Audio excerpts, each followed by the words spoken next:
Storm Spirit, something with a high tempo initiation possibility there. That gets removed by Virtus Pro. Witch Doctor wouldn't be too bad. Getting his ulti off in a fight would be difficult, but he's a good counter against the Io and Ursa. But they banned the Storm Spirit out from VP, so there's that playmaker that EG could have used. Yeah. Yeah, I do think the Witch Doctor, maybe even like a Rubik, just some hard 5, because they obviously, the approach that they have is they want this Weaver to be able to scale, and they want to be able to have their push timings. Do you feel like Witch Doctor would give enough control over... Oh, hello, Morphling. So Morphling, okay. So they go, that's a different super late game hero. With the Wisp pair up, it enables him to be even stronger. Of course, with Living Armor makes him even more powerful, but it's not this like 60-minute thing where we can't push buildings. Morphling can actually just like force towers down and split push super heavily. Perhaps EG were inspired by Adfinum yesterday. See a big Morphling there. I would not be surprised. And then again, the Morphling is one of the heroes that they actually didn't do that well with at the summit. It's kind of smart now. You kind of think that they were already deciding on the Morphling when you see that Disruptor ban beforehand on the 4th ban. Maybe they were just kind of prepping for it in the later stages. So that's a really cool approach that EG took to guarantee themselves a nice Morphling pickup. I'm still concerned about EG's draft coming online a little bit too late. And like what they're going to match up, like when EG's ready to fight, VP's going to have a lot of farm on their DK, on their Lifestealer. You may have like armors both on these guys. Even we might find farm, and now you get an Ancient Apparition at the end. So not a whole lot of... They have like the Slardar and everything for the lockdown and the DK, but this is very good versus the Morphling. But the mid lane, Wisp Ursa running at a DK, I feel like he's going to struggle quite a bit. He will definitely struggle. I also still feel that Virtus Pro has got a lineup that they're very comfortable with. If EG can beat this lineup, they are going to force Virtus Pro to play differently for the first time that they've ever been forced to do that in this major. Man, oh man, this has been one of the most hotly anticipated games of the Boston Major so far. One of the teams between Virtus Pro and EG is going home. Our panel was a little split. Looks like they're expecting to see big things from VP. I don't know if that's changed from the draft. Not for now. So far, this is their comfort zone. Everyone's going to be nibbling their nails, and we're going to be jumping into our first game of our day here in the Wang Theatre. Let's get into it, though. It's EG, VP, and your casters on none other than Gods and OD. Thank you very much, Alex. We're here in the theatre getting ready for the first series of the day. Evil Geniuses, Virtus Pro, in one of the most hotly contested matchups we could have expected to see here at the Boston Major. The game is beginning. We'll be able to hit ourselves into the map, but Gods, what's going on here? VP sneaking in this final counter pick of the Ancient Apparition. It's an absolute nightmare for some of EG's heroes. Is it going to be enough? It's one of those crazy things where you think you've kind of seen most of what VP like to do, and then they bust out a different hero for solo on the 5 position. It's weird that the 5 position is the hero to talk about, but it's such a good hero to counter the healing of the Io, the Treant, the Morphling when he's trying to morph strength if he gets ganked. Very good pick, but EG have a good plan. They've got very defensive lanes. They've got an Ursa who can kind of control the game in Sumail. It's a very good matchup mid for him with the Ursa versus Dragon Knight. And Arteezy, despite the fact there's an AA in the game, this is a great Morphling game. There's so many good ways he can split push, kind of just farm up. He shouldn't really be contested too much in the lane. This was a great pick for Evil Geniuses, even with the AA there. I mean, with these heroes, who's going to start to up the tempo first? If you're EG, you have to be very worried about this Slardar getting that Blink Dagger timing and starting to move Ramses around the map, jumping in on some of EG's cores, which potentially 15-minute or so mark in aren't going to be quite at the position they need to be in terms of being ready to fight back against VP's aggression. Yeah, the first few moves could come from EG after the lane stage when they hit level 6 on Universe on the Clockwork with like a Phase Boots Ursa and a Clockwork 6. They can get kind of aggressive, but around that, the real plays are going to come from the Slardar Blink. Slardar gets Blink, and that's where EG are going to be playing more on the defensive. They've got the heroes to do it with. They can IO tether save people. They've got the Treant Armor. They've got the Overgrowth to control the Lifestealer. They're going to be the more reactionary team come mid-game time. So as you mentioned, this mid lane matchup, Sumail certainly going to have the edge in terms of hero versus hero, and especially with the backup of Zai hanging around on the IO. Now, how does no one deal with this? Is he kind of expected to hold his own, or are we going to see VP look to help him out in the early stages? It's a tough hero to really help out. You want to give DK that solo XP as much as possible, so he'll probably just struggle a bit on CS, but he's gone for a Windlay Stout Shield, going very defensive with his items, getting the movement speed to be able to kind of get away from the Ursa when he needs to, but still a tough matchup. Even with the Windlays, he's still equal on movement speed with the Ursa, and that's before the tether. Once that tether comes in, Ursa can chase him down. I can see at the top lane, Pasha. I was heading forward and trading blows with Crit and trying to force Artur back. CS-wise, Arteezy having a fine old time in the first minute. Easy 4 for 3 at the moment. Then back over on VP's side of the map on the safe lane for Ramses.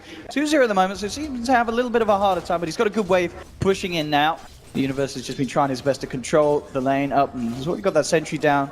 as well, and already moving across, seeing if we can find the supports, just keep eyes on them, and start to play around a little bit with VP. Yeah, it's a nice little pull through from Lil, getting the creep wave away from Universe. He doesn't want to go too aggressive contesting it because it is a soon to be level 2 Weaver. Once he's got Swarm as well as Shukuchi, if you get in too close, they can easily chase you on down if you mess up with your cog. Mid lane, I mean, he's got the Fairy Fire, but one more strike will do it, but he's duped him out! He's only gonna dupe him out with the Salve. It will be cancelled there, I believe, by the range creep or such, but no one able to keep his life intact. One touch away from being brought down by the Fuzzy Wuzzy. Yeah, nice little juke there from no one, but he's still in kind of tough times. He's only got 350 gold as a mid-Dragon Knight, sitting on low HP.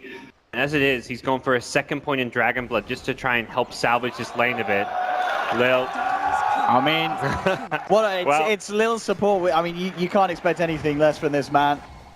Already coming in, sniping the courier 2.5 minutes or so in. Nothing on it. That really saves the DK's early game. You don't have to worry about Ursa getting a bottle out early or a phase boot, and no one suddenly goes from having 360 gold to having almost enough money for a bottle. He's up to 600, so just 1 or 2 CS away from being able to pick up a bottle in that mid lane. That actually goes for the boots, but either way, it gives him that little bit of a gold boost that really salvages the fact he was getting beaten in this mid lane. Top lane as well. Looking at Pasha's offlane plays, he's getting the CS and he is getting the levels. It seems that because you have Zai kind of mainly looking towards the bottom lane, Pasha, he's able to find quite a bit from this offlane. Yeah, he's not really getting zoned out all too much. The Treant alone has very high right-click damage, but Pasha's able just to use his level 2 sprint to kind of cut around. They're getting a bit aggressive now, but realistically, they're just looking to zone Pasha, not actually go a kill.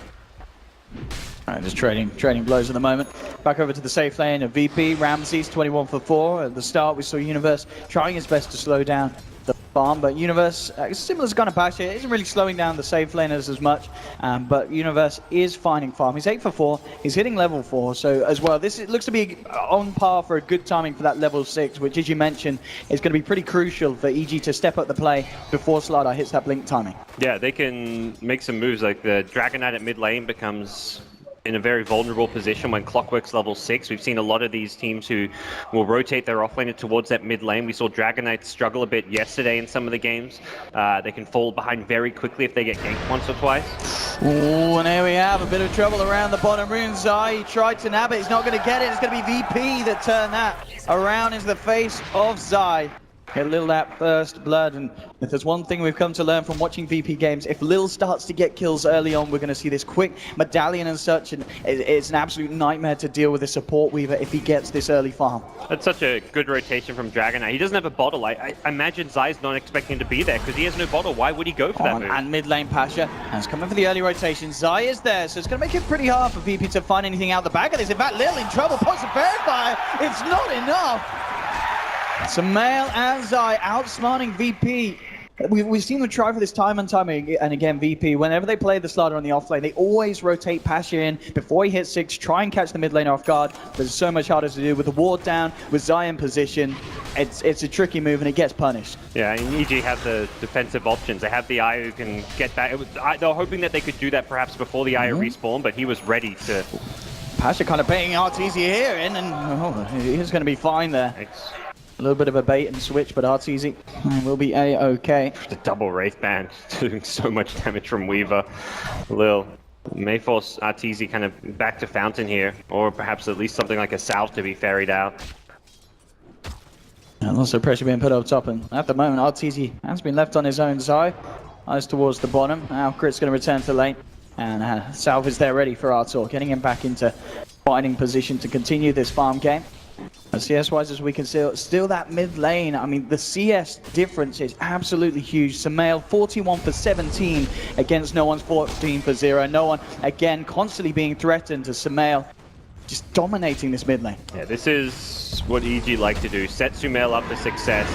He's going in aggressive for a kill here. Lil is there to kind of offer a bit of backup. A quick turn towards Lil, punching him down. Zai, he's come across to back up Sumail. Lil's actually just going to focus down the IO, and Zai's in trouble. No one with the Breathe Fire picks up the IO kill.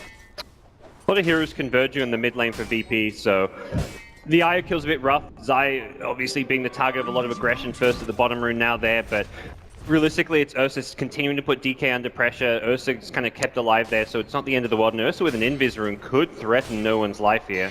No mana for a stun this time. Yeah, and with Zai coming across as well for the extra chase potential, no one will be taken down. So as soon as they lose Zai, as soon as he's back, he's ready for vengeance. And they'll get that kill, bringing it to 2-2 on the board. Yeah, things coming together really nicely for EG on their two corals. And these are two players that have to have a good game. You've drafted defensive supports in Io and Treant. You're running a kind of enabling offlaner. Console should be fine here with the waveform. Yeah, their draft does not really make space for either Arteezy or Sumail to have a bad game. Both of these players need to do well. For VP, a Dragon Knight who's strong in the mid game, they can work around that. They're still going to hit their timing where Slardar has a blink. They've got a Lifestealer who can come out. Lil's getting decent farm on the support Weaver. They're not reliant on the DK having a good early game. So VP, they're still in a position to make their draft work, but similarly, EG have gotten what they needed out of the early game. And with this lead that the Sumail has had on the Ursa, can we expect them to try for an early Roshan, trying to kind of sneak that past VP's eyes before the big ults come online in terms of Solo getting the Ice Blast? Is that going to be possible for EG, or is it too risky? Yeah, they'd love to. It maybe going to be perhaps easier if they just get a kill rather than try and sneak it. Put yourself in a situation where VP cannot contest it. He's got the hook shot here, has got the initial stun, and with the Patria Soul, Lil can't seemingly cast anything. And EG, with that rotation, as you mentioned, as soon as Uni hits 6, he's across the map looking for any sort of opening. Yep, he'll be hunting some of these easier kills, even getting kills onto the AA. You mentioned the Ice Blast, how big it can be as far as contesting a Roshan. Every single hook shot should be getting used at this point. Uni's not going to be looking to find a lane to sit and farm, and he wants to farm heroes with his team. And that's exactly what he's already done once, so... Good start for him with his first rotation, and EG still looking good. Mel's got, Mask of Madness, so Roche is very easy for him to take down now, and also just the aggressive potential of this hero. DK cannot go in this mid lane. He's actually vacated to go jungle as a Dragon Knight. This is really rough for no one. Kind of getting to that point where we talked about, it doesn't matter too much if DK is a bad game, but this is turning into like a really bad game for DK. Oh, you can see with the warning as well, VP at the moment do have this ops in the jungle and also by the Roche pit, so they've got pretty good intel if VG do start to make an attempt towards the Roche. Somehow come down into the nearby region or such with Zai as the backup. Maybe looking to put a bit of pressure on this bottom lane, push this out, get a bit more map control around this Roshan pit. Yeah, and you push it out, you set the Treant up to heal up the tower. That's one of the beauties of this hero. Often VP's a team that wants to be able to take those early couple of towers to kind of get the ball rolling, that VP steamroll, but you get that Howard down to half and then suddenly it's healed back up, it gets that much more difficult to actually break, and they're going to actually have to invest more heroes and more resources to take down towers. Bring in the DK with an ultimate, make sure the Lifestealer has an armlet and they're fully committed for the tower with perhaps even Weaver with the Blightstone. They're going to have to just use more heroes to push towers that would normally fall without the DK rotation. And ideally, of course, before the Roche, a kill would be nice. It looks like with the smoke, they're going to head straight in or try and find a pickup first. Sumail checks the area out, and he's going to go for it. He's got the backup of Universe and Zai just outside the pit. Hook shots are the ready. Oh, he scouts the smoke, Lil. Yeah, Lil will spot Zai in the neighborhood. Not towards the side of Roshan, but now they'll know he's there now indeed. So Sumail has to be a little careful about how he goes about this. He does still have the backup, though. So feeling confident, he stands his ground. Yeah, this is almost impossible to stop. They could try and snipe. They don't have Ice Blast. Solo's still sitting at level 5. No one's going to lead him with the Dragon Tail, but immediately Universe coming in with a hook shot onto Solo on the backlines. Ramsey's coming across as well, take down the cogs, looks towards Universe, but Universe is already TP'd out. And at the end of the day, it's EG getting the Roshan, getting the Aegis, and getting out of there, and it only cost them Crit's life. Yeah.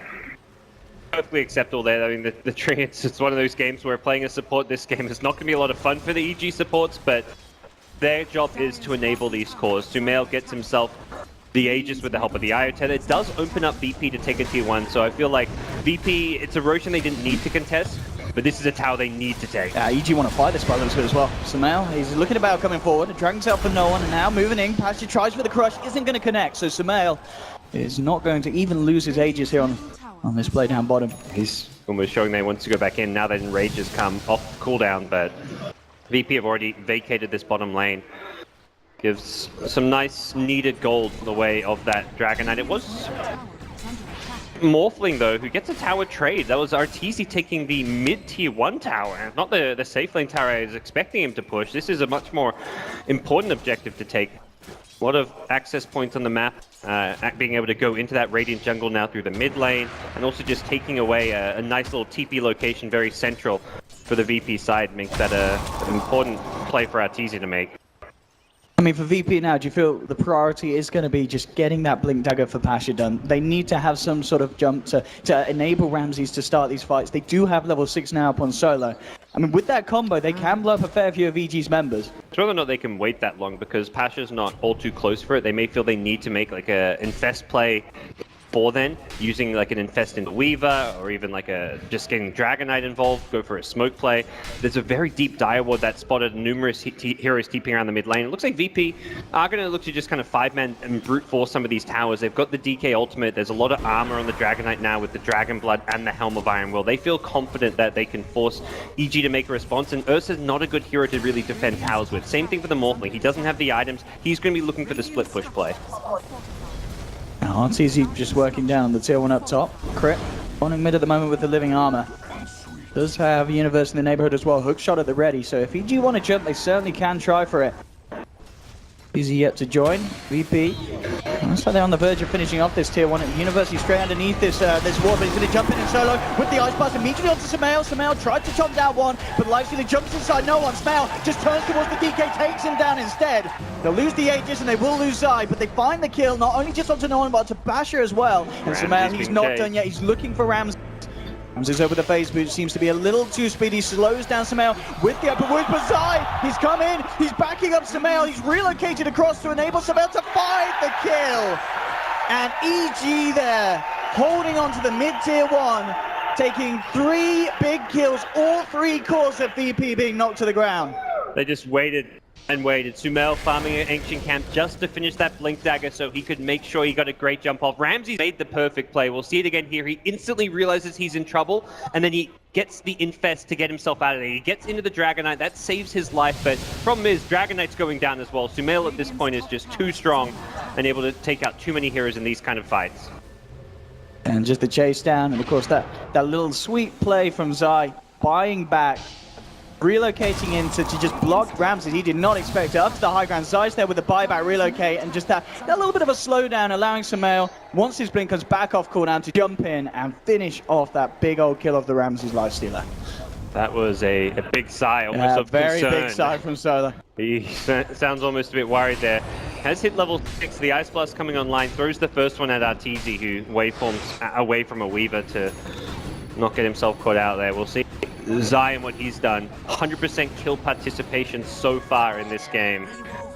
He's been kind of the linchpin. He's pulled together this EG strategy. He's enabled the Ursa to do as well as he had in the mid lane. He's been the one who's helped chase down those kills, as we just saw with the buyback like that. So definitely don't look at the fact Zai is 100% of their deaths as well. It's been his involvement and what he's done elsewhere for the CG squad. If VP do try and attempt for that mid-tier 1 again anytime soon. It's full HP. That was down to it was like 103 HP, now it's full. This is the problem. If you don't get that tower, suddenly you've got to, once again, invest all 5 heroes for a fight that you just lost that 5v5 fight. So I don't think you'll be too inclined to go for it again. And next time you take that fight, Morphling, yeah, he's got a Lincoln Sphere. 14 minutes 50, Arteezy is good to go.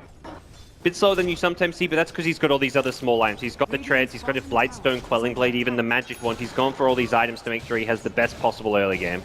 And the EG coming across here, 4 in towards the Radiant jungle. At the moment, Ramses is on his own behind that tier 1 down point. And Uni's found him. Ramses was trying to TP out, but Universe got the vision. He can't TP now. He's on his own. He needs members to come over and help him, and they will head over.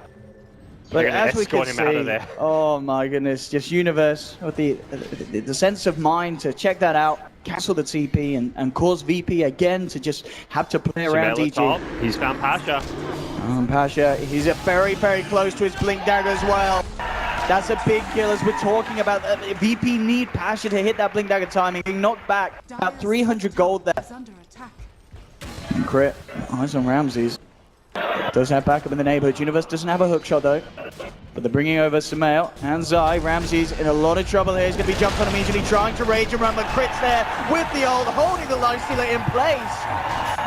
And at 8-4, 16 minutes in, Sumail and RT top of the network, but it's starting to look very, very grim for VP in this opening section of the game.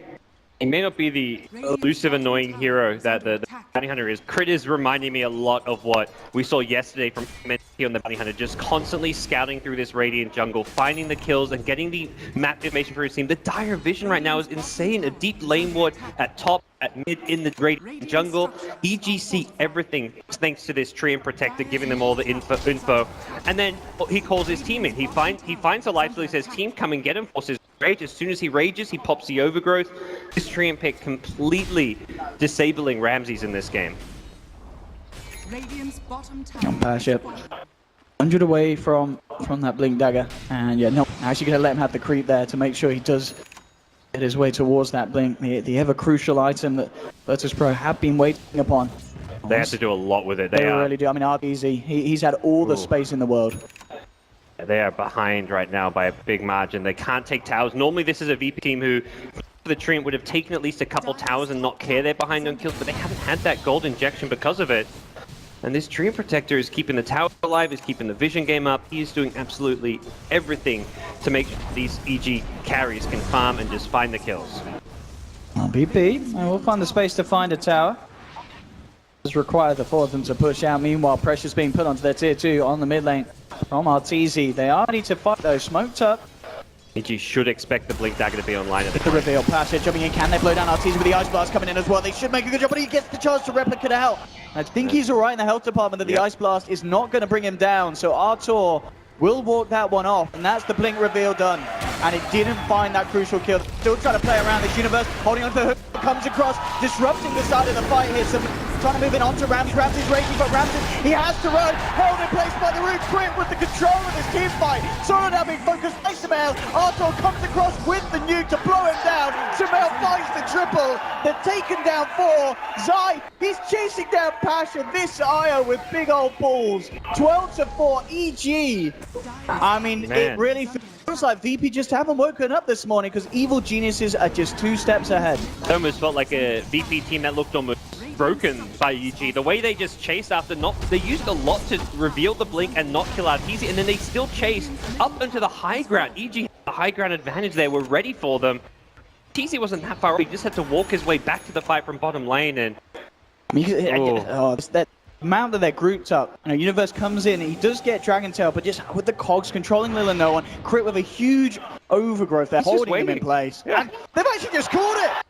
They've actually just caught it! Ramses is out!